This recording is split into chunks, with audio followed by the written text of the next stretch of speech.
if young Muslims felt that they were being represented, that their arguments were being put across, that their arguments were being debated, there would be less young radical Muslims in this country. Muslims, young men, are radicalized when there is no outlet for their frustrations.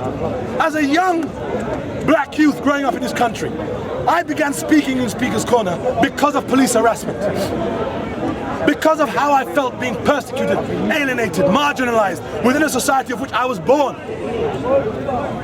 I was made to feel other, outside, going to school being called nigger, wog and cool. My anger, my frustration, not articulated. What did that do? It propelled me to black radical politics. So I was a black radical. Hate Whitey. Kill Whitey. In fact, I still think we should kill Whitey. You should know better. Why not? We should know better. I came from the radical black base because there was no outlet for my frustrations, for my anger. They plundered Africa and brutalized. When we had, in the 1970s, what did we have in Britain? We had Rastafari sweeping through, young black youths growing their hair. Why do you think I still wear my hair like this? I wear my hair like this as a symbol of pride, to show that I have not conformed to your cultural narrative. The woman that was here earlier was saying, oh no, it doesn't exist. Look at young black women now, wearing horse hair and flicking it like it's their own. Horse fucking hair. Beyond, because the paradigm of black beauty is owned, the image of black beauty is owned by the commercial white institutions.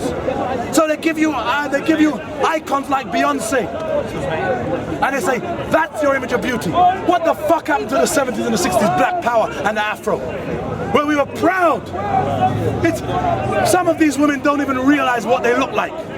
In 20 years' time, you're going to be looking back at these pictures and thinking, fucking hell. Some of them not just have this horse hair, but they have blonde horse hair. Could you imagine white women adopting a culture where they go to work wearing a afro? You only see that in fucking fancy dress parties or a 70s or 60s black power theme. You know what I mean? Could you imagine black women doing this, white women doing this? No. Why do black women do that? Because of the damage and the dent done to their self-esteem from the narrative, the cultural dominant narrative of white supremacy, which still exists today, telling us how we must look. But Ishmael, they would say that. Sir, I've worked for the BBC and Channel 4. When I walk into an office and they see my hair, they're worried. They are terrified of blackness. They're terrified of the gold tooth. Too black. Too strong. They're terrified of it. So you have to do things that appeases the white. So if you walk in with a white woman on your arm, they think, oh.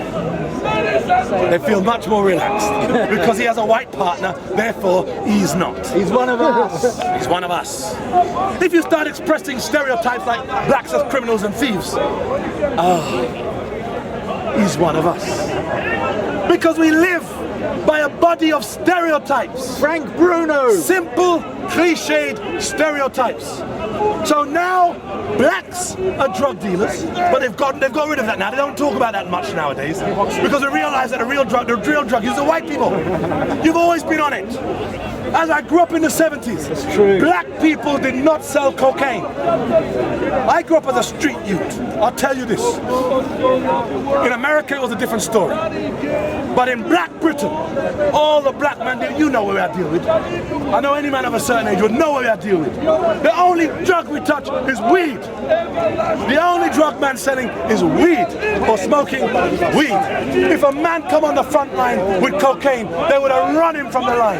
They'd have run him from the line. They'd have run them because we don't deal in a cocaine. And the Rasta philosophy at that time was very, very strong. However, the people who were taking cocaine were the wealthy whites, not even the white working class, the white middle class. They still take those drugs en masse. Notting Hill! Notting Hill. I worked on Notting Hill, the movie. I organised all the security for them. When they wanted to make that film, Richard Curtis, Duncan Kenworthy came to my home and said, how can you secure the streets for us? because we want to film on the streets, we don't want to film in the studio. I said employ local people. I was responsible for the casting.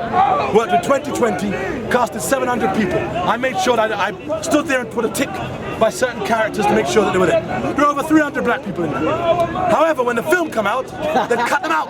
Not one black face. And I remember Sue Quinn was her name. She was the production manager. She did an interview afterwards, and she said, "Oh, we were very cunning in the way we went about getting to film on the streets." Sly, they set up fake scenes with black people running all over the place. They were Never in the film. But they cut those scenes out. They just filmed 4 scenes. They knew what they wanted. That was the mechanism that they used. Shocking.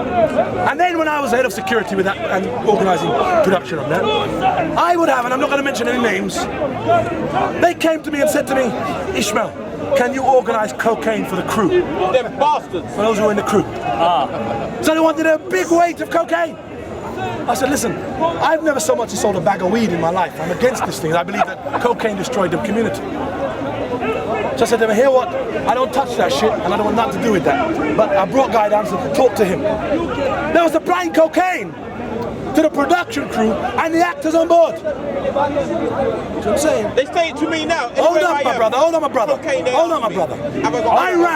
I ran the security. I ran the security for most. I ran the security for many of the bars in Notting Hill. All of those bars, they had to pay out money each week.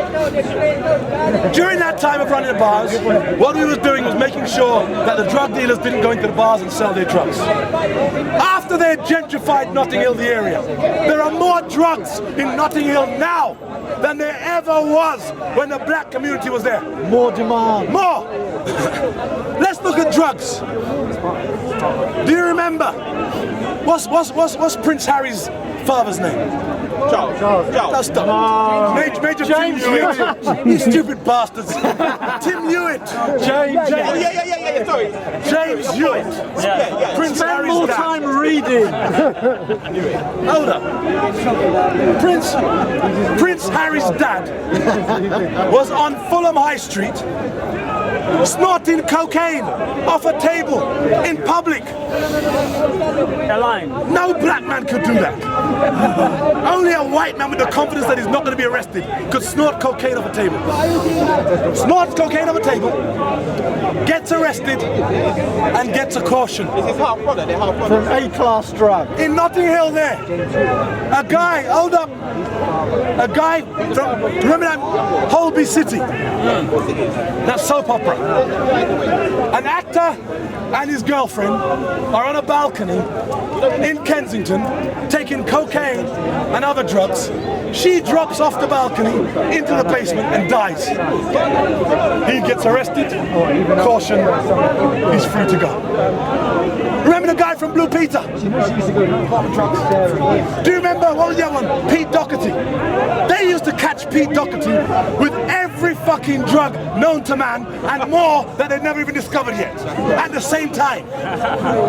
At the same time. Slap on the wrist. And he'd get a slap on the wrist, a fine of 100 quid and walk free. Them Kate bastards. Moss. Them Kate Moss. bastards. Kate Our Moss! Kate. Hold on, Kate Moss! She gets caught with drugs! She's the biggest drug And then, hold on, thief. it helps her career! Yeah. She then signs another £1 million contract Richard on top of Branson that. takes her on. So you never look at yourselves when it comes to drugs. If it was a black person that was caught with drugs, they say, "Oh, look at them, they would never fucking work again." Never. So look at how you control the industry. We have black hip-hop artists. Look at these hip-hop artists, these clowns, these foot soldiers of capitalism. You have Puff Daddy. Jay-Z. What do you mean Puff Daddy? Puff Daddy. Call him by his right name, Puff Daddy. You have Puff Daddy. You have Snoop Dogg. Jay-Z. Wankers. Kanye West. Wankers. Look at these clowns, of which black and white children are buying their music. Listen to the lyrics in their songs. Rubbish. 50 Cent, I've been shot 9 times. Just killed a nigga, shot the nigga, popped the nigga in his head. I'm sitting here with my gat.